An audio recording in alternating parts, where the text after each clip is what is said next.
에베소서는 우리 사도 바울이 에베소 교회에 보낸 편지입니다. 에베소는 보통 도시가 아니고 아주 큰 도시입니다. 지금은 이제 터키 지방인데 옛날에는 거기를 소아시아다 그렇게 불렀고 거기에 교회들이 아주 집중되어 있어요. 어떻게 할 수 있어요? 요한계시록 이제 3장 4장에 보면은 그 교회들에게 7교회들에게 보내는 이제 편지가 있는데 그 7교회들이 에베소 교회가 제일 처음에 나와요. 3장 1절부터 쭉 뭐 라우디게아 교회도 나오고 뭐 빌라델피아 교회도 나오고 뭐 사대 교회 다 이렇게 나오는데 그 7교회가 다 이 소아시아에 있는 거예요. 지금 터키 지방입니다. 그 중에서 이 에베소라고 하는 도시는 수도와 같은 곳이에요. 소아시아의 대표적인 도시, 수도와 같은 것이에요. 그러니까 다 로마 식민지권 안에 있는데 거기 그 소아시아의 수도 이것이 바로 에베소입니다. 거기 아데미 신전도 있고 얼마나 그 우상이 많고 그 바닷가이기 때문에 상업이 발달하고 그랬는지 모릅니다. 그래서 매우 큰 도시였는데 이제 사도 바울이 3차 전도여행을 하거든요. 세계 3차 전도여행을 하는데 그때 2차 전도여행 때 이 에베소 교회를 이제 세우게 됩니다. 큰 도시니까 거기 가서 이제 세우게 되고 그리고 3차 전도여행 때 또 거기에 들러서 이제 3개월 동안 집중해서 성경을 가르치고 또 두란노 서원 에베소에 있는 그 두란노 서원을 가서 집중적으로 2년 동안 날마다 말씀을 가르칩니다. 사도 바울이 이제 여러 군데를 순회 전도를 하거든요. 한 군데 목회하는 것이 아니라 여러 군데 순회 전도를 하면서 교회 다 세우잖아요. 뭐 데살로니가 교회, 뭐 빌립보 교회 이렇게 다 세우는데 이 에베소 교회가 사도 바울이 제일 오랫동안 머물면서 거기서 설교한 곳이에요. 무려 그래서 2년 3개월인데 대강 이렇게 치면 한 3년 정도 잡습니다. 그래서 3년 정도를 거기 머물면서 목회한 교회는 에베소 교회밖에 없어요. 그만큼 사도 바울의 그 관심과 정이 가득한 교회였고 얼마나 사도 바울로부터 이 사랑을 받았던지 이제 그 에베소 교회 그 내용이 이제 사도행전 17장, 18장, 19장 이렇게 나오는데 거기 이제 끝에 가보면은 이제 사도 바울이 그래요. 내가 지금 가는데 너희들 언제 얼굴 볼지 장담할 수가 없다. 근데 사실 그게 마지막이었어요. 그래서 그런 성령의 감동을 받고 인사를 하는 거예요. 밀라도의 그 장로들과 교인 대표들을 다 불러 모아놓고 거기서 이제 작별 인사를 할 때 그들이 부둥켜 안고 서로 눈물 흘리면서 엉엉 웁니다. 이제 내가 이제 마지막이다. 언제 볼지 모른다. 그러니까 서로 엉엉 운 거예요. 그만큼 아주 사랑이 풍성한 그런 교회였습니다. 그러니까 에베소 교회하면 아주 사랑이 풍성한 교회로 이렇게 이름이 다 있어요. 그런데 이제 세월이 많이 지났잖아요. 지나고 요한계시록에 보면은 에베소 교회가 이제 3장 1절에부터 쭉 나오는데 거기에 주님의 칭찬이 나오고 우리 예수님의 그 칭찬이 나오는데 얼마나 칭찬이 많은지 몰라. 아, 에베소 교회가 얼마나 자랑스러운 교회인지 몰라. 근데 이제 거기 이제 또 책망도 나와요. 책망이 뭐냐면 여러분들이 다 기억하는 건데 뭐예요? 첫사랑을 잃어버렸다. 이게 에베소 교회도 하는 얘기예요. 그러니까 그만큼 그들은 첫사랑이 매우 뜨거웠습니다. 주님을 향한 첫사랑, 또 성도 간의 그 첫사랑, 이것이 감동할 정도로 타의 주정을 불허할 정도로 매우 인상적이고 뜨거웠었는데 이제 나중에 이제 그 사도 요한이 바모섬에 가서 편지 쓸 때쯤 그때 돼서는 그 첫사랑을 잃어버린 그런 교회가 됐어요. 그래서 첫사랑을 회복하라 그렇게 하는 것을 보게 됩니다. 어쨌든 이 에베소 교회를 향하여 사도 바울이 쓴 편지가 성경이 됐어요. 그래서 그 오고 오는 세대, 지금 벌써 2000년이 지났어요. 오고 오는 세대의 교회들마다 다 이 에베소서를 통해서 하나님의 음성을 듣고 하나님의 뜻을 알고 또 은혜를 받고 이렇게 하는 그런 성경이 됐어요. 이와 같이 여러분과 저의 그 삶의 발자취도 또 우리가 하는 일들 또 하는 말들 이런 것들도 물론 성경은 되지 않겠지만은 그러나 오는 세대들에게 또 후손들에게 좋은 유산으로 또 업적으로 또 결과물들로 이렇게 길이길이 남게 되시기를 주님의 이름으로 축원드립니다. 자, 이 에베소 교회를 쓰면서 먼저 이제 문안 인사를 하죠. 무조건 처음에는 다 문안 인사를 해요. 근데 문안 인사를 하는데 그 형식이 있습니다. 맨 먼저 이제 발신자가 나와요. 그 다음에는 수신자가 나와요. 그 다음에는 문안 인사 내용이 나옵니다. 근데 우리나라 같은 경우는 그 아무개에게 수신자가 먼저 나왔죠. 그 다음에는 편지 내용이 쭉 나오고 맨 끝에 보고요. 누구누구로부터 하면서 발신자가 맨 끝에 나오는데 그러면 편지를 다 읽고 나서야 사실은 발신자를 아는 거예요. 누가 썼는가 보려면 편지를 다 읽고 나서야 누가 썼네 그걸 알게 되는데 내 성경은 그러지 않고 맨 먼저 누가 썼다 발신자가 나오는 것입니다. 뭐 모든 서양의 그 편지들이 다 그렇습니다. 그래서 맨 먼저 쓰면은 맨 먼저 보면 이건 누가 쓴 것이다 이걸 알 수가 있어요. 자, 사도가 뭐예요? 사도는 예수님께 직접 선택을 받고 또 3년 반 동안 예수님과 함께 생활하고 또 예수님께 직접 가르침들을 받고 그것도 하루 이틀이 아니에요. 처음부터 끝까지 다 이렇게 받고 그 다음에 예수님의 십자가와 부활을 목격한 사람이 사도가 되는 거예요. 그러니까 아무나 사도가 되는 게 아니에요. 그러니까 12명밖에 없어요. 예수님의 제자 12명밖에 없어요. 그 사람들만이 예수님에 의해서 직접 선택받고 또 합숙하고 그리고 예수님의 부활을 다 목격한 사람들이니까 그들밖에는 없어요. 그런데 사도 바울은 그런 면에서 보면 사도는 아니죠. 12명 속에는 안 들어가요. 예수님을 만난 적도 없어요. 예수님이 부활하기 전까지 만났다고 하는 그런 기록이 전혀 없어요. 같은 그 동네가 아니니까 그런 저 위에 다소의 거기가 출신이거든요. 그건 이스라엘 땅이 아니에요. 저 위에. 그런데 그는 예수님을 부활한 다음에 만났어요. 그렇죠? 우리가 알죠? 다메섹 도상 가는데 거기서 예수님이 밝은 해보다 더 밝게 사도 바울을 딱 비치면서 놀래가지고 누시니까 하니까 나는 네가 핍박하는 예수다. 그래 거기서 부활한 주님을 만났어요. 그리고 예수님에 의해서 직접 이제 사도로다가 이제 부름받고 임명되고 일을 한 사람입니다. 근데 자기의 사도된 것을 사람들이 인정을 하겠어요? 안 하겠어요? 베드로라든지 요한, 야고보 이런 사람들은 당신은 우리랑 같이 예수님의 교육도 받지 않았잖아. 예수님의 부활도 보지 못했잖아. 이제 그렇게 얘기해요. 그래서 사도 바울은 편지 쓸 때마다 내가 사도가 되었다는 거를 얘기를 하는 당연하면 그렇게 얘기할 필요가 없어요. 근데 사람들이 몰라주니까 그렇게 자기를 설명하는 것을 보게 됩니다. 그래서 사도 바울은 예수님에 의해서 직접 부활의 주님으로부터 부름받고 또 임명받고 쓰임받은 아주 위대한 사도 중에 사도입니다. 그러니까 사도 바울 보면 참 우리도 그런 찬송 부르잖아요. 바울같이는 살 수 없을까? 예수님같이 살 수 없을까? 그런 우리 찬양도 있는데 그렇죠. 바울처럼 되고 싶은 마음이야 우리 얼마나 많이 있습니까? 그렇게 위대하고 대단한 그런 사람입니다. 자, 그런 사람이 우리 기독교의 기틀을 잡았다고 볼 수가 있어요.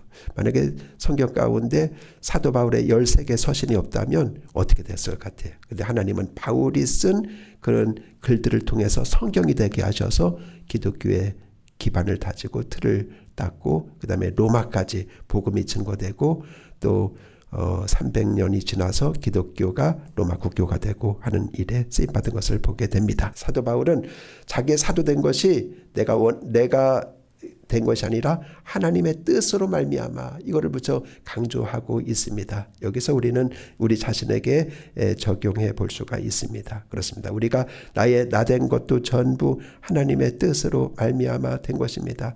내가 목사, 장로, 권사, 집사가 된 것도 하나님의 뜻으로 말미암아고 내가 남편, 아내, 부모가 된 것도 하나님의 뜻으로 말미암아고 내가 이런 직업, 이런 직종에서 지금 일하면서 근무하는 것도 다 하나님의 뜻으로 말미암아고 이렇게 하면 우리가 하는 일에 대한 상당한 그 자부심과 안정감과 보람과 또 긍정적인 마인드를 가지고 일할 수가 있습니다. 그러니까 우리가 뭘 할 때 긍정적이냐 부정적이냐는 매우 중요해요. 어떤 사람은 자기 죄가 올놓고 무적 부정적이에요.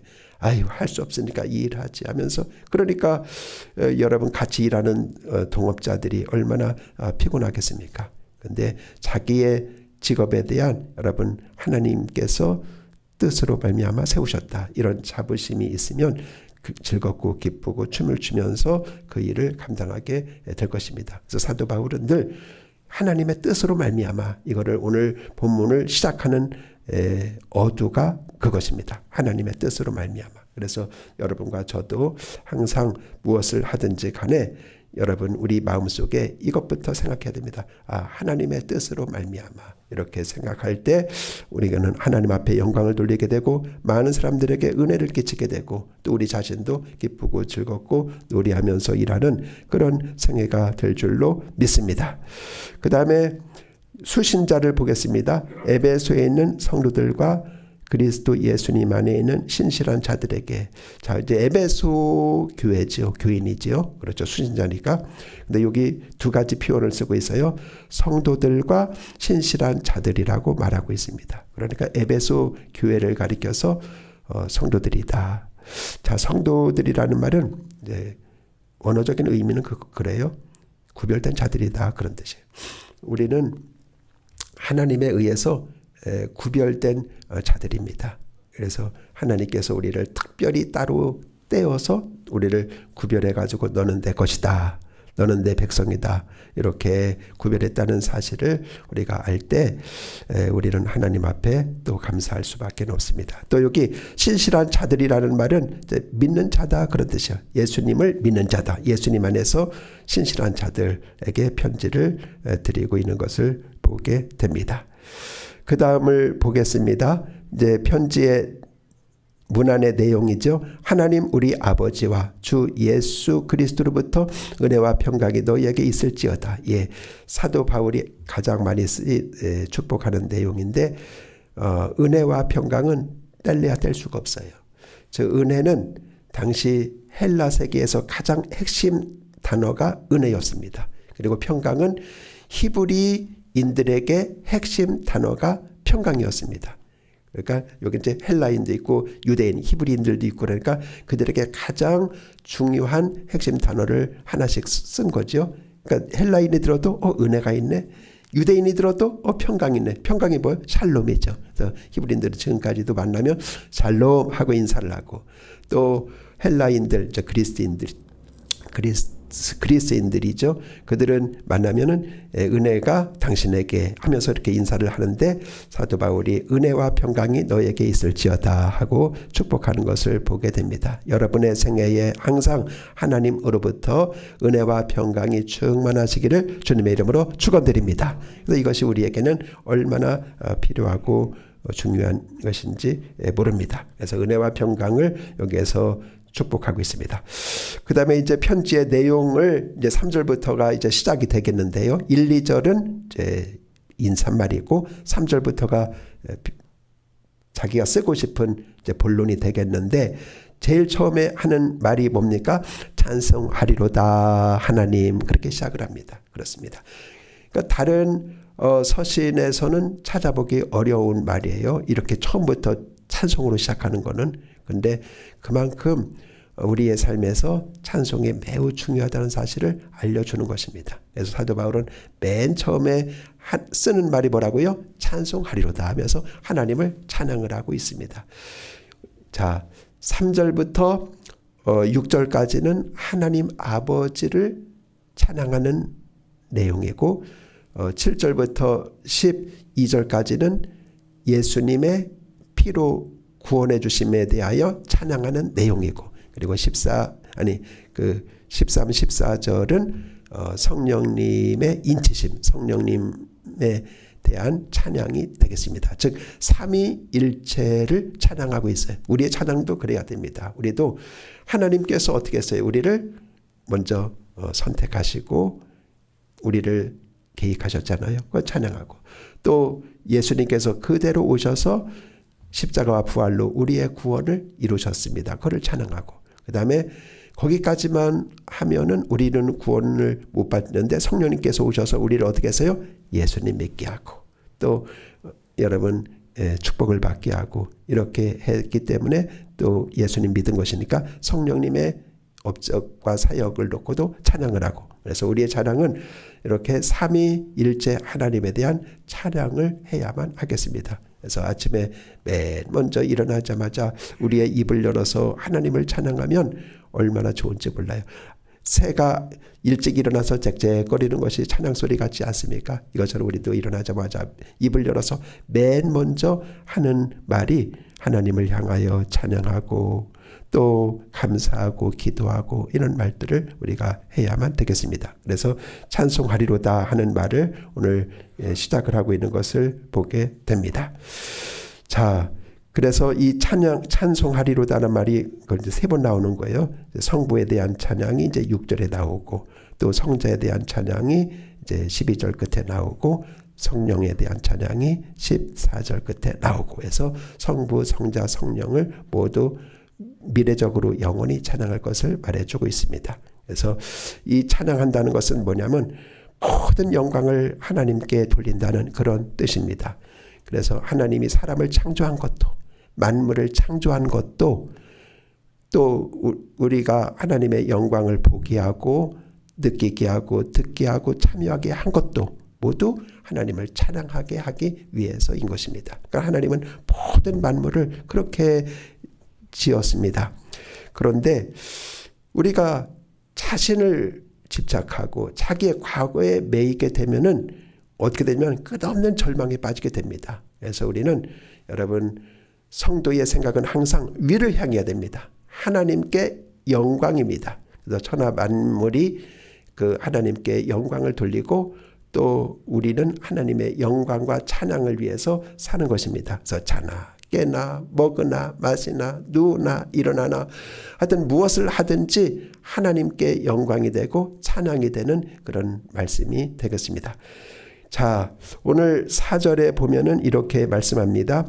이제 성부 하나님께서 하신 거룩한 일을 말하는데 뭐냐면 창세 전에 그리스도 안에서 우리를 택하셨다. 그러니까 성부 하나님을 우리가 찬양을 하잖아요. 찬양할 때 뭐 창조하신 것에 대해서도 찬양할 수가 있어요. 그렇죠. 하나님께서 먼저 천지 만물을 창조하시고 창조의 은총을 우리에게 주셨잖아요. 그러니까 그 창조하신 것에 대해서 찬양할 수가 있습니다. 근데 오늘 이제 성경에서는 뭐를 찬양하고 있는가 하면 성부 하나님께서 우리를 선택하셨다. 그거를 하고 있어요. 그러니까 선택에 대해서 이야기할 때 맨 먼저 뭐를 이야기해야 돼요? 하나님이 아브라함을 선택하셨다. 그걸 이야기해야 됩니다. 믿음의 조상 아브라함을 하나님이 선택을 하셨습니다. 그래서 이스라엘 백성들은 자기들이 아브라함의 후손이다, 육신의 후손이다 그런 해가지고 선민의식이 대단해요. 선민의식이 뭡니까? 하나님이 우리를 선택하셨다. 이 자부심이 대단합니다. 그래서 이것이 바로 선택 교리를 말하는 것입니다. 그래서 우리가 그 아버지와 아들을 생각할 때 아버지의 자유가 강하면 아들의 자유가 좀 약할 것 같고 아들의 자유가 크면은 아버지의 자유가 좀 약할 것 같고 이제 그렇잖아요. 그렇게 반대 개념으로 생각하는데 우리 하나님과 우리와의 관계를 생각해 보세요. 하나님의 주권은 절대적입니다. 하나님의 주권은 절대적입니다. 그런데 그 아들이 말이죠. 자녀가 그 하나님의 주권에 일치해 가지고 거기서 한 마음이 되고 한 뜻이 되고 이렇게 되면 그것이 얼마나 아름다운지 모릅니다. 그런데 상반대 아버지의 뜻하고 아들의 뜻하고 상반되면 결국 하나님께로부터 멀어지는 것입니다. 그래서 우리들 생각해 보세요. 내가 하나님과 일치되는가 상반되는가 상반될수록 뭐예요? 멀어지는 것이 되겠습니다. 그래서 하나님이 이 선택하셨다는 말은 우리를 엄청 배려한 용어입니다. 하나님께서 나를 선택하셨다.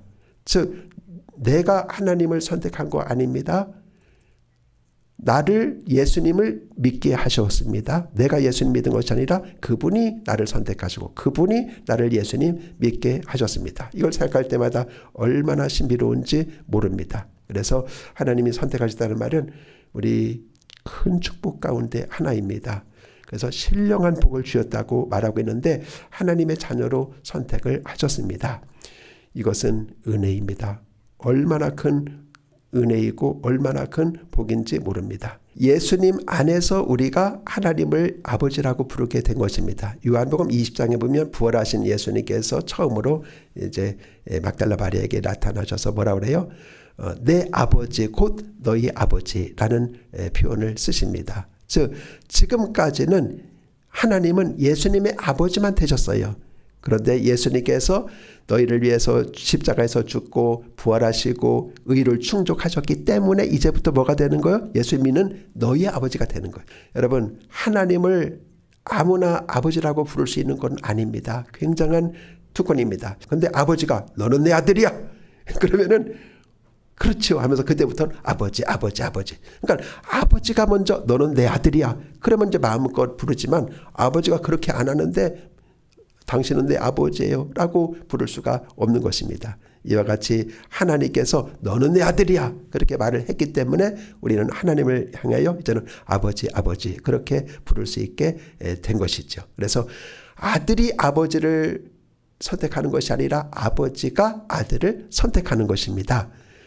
우리가 주어가 우리입니다. 우리가 뭐가 됐다고요? 기업이 되었습니다. 누구의 기업이요? 하나님의 기업이 되었습니다. 여러분, 기업은 얼마나 그분에게 귀합니까? 온통 거기를 위해서 심혈을 기울이고 정성을 기울이고 또 투자를 하고 일을 하는데 하나님의 기업이 무엇입니까? 바로 예수님을 믿는 여러분과 제가 하나님의 자녀가 하나님의 기업입니다. 그래서 우리를 위해서 하나님이 이렇게 선택도 하시고 그 아들을 보내셔서 십자가에서 죽게도 하시고 또 성령을 보내주시기도 하시고 또 우리를 기업받을 자가 되도록 하기 위해서 잘 또 성장할 수 있도록 하시고 돌보아 주시고 은혜를 베풀어 주시는 것은 바로 우리가 하나님의 기업이기 때문에 그렇습니다. 그러니까 하나님이 우리를 자녀 삼으셨다고 하는 것, 선택하셨다고 하는 것은 바로 기업이 됐다고 하는 것이니까 얼마나 하나님에게는 소중한지 모릅니다. 우리 자녀들에게 올인하는 것이 바로 하나님의 기업입니다. 우리가 자녀들이 향해서 바라는 부모의 마음은 뭐예요? 잘 자라기를 바라고 걱정 없기를 바라고 또 결혼도 잘하기를 바라고 직장도 취직 잘하기를 바라고 또 애기들도 잘 자라기를 원하고 이게 부모의 마음인 것처럼 하나님의 기업은 바로 우리입니다. 그래서 자녀는 뭐예요? 하나님께서 주신 기업이라서. 그러니까 자녀도 기업이고 부모인 우리도 기업입니다. 하나님의 기업이에요. 그러니까 하나님이 얼마나 우리를 위해서 공을 들이는지 몰랍니다. 우리가 잘 되기를 위해서 하나님이 얼마나 애를 쓰고 공을 들이는지 모릅니다.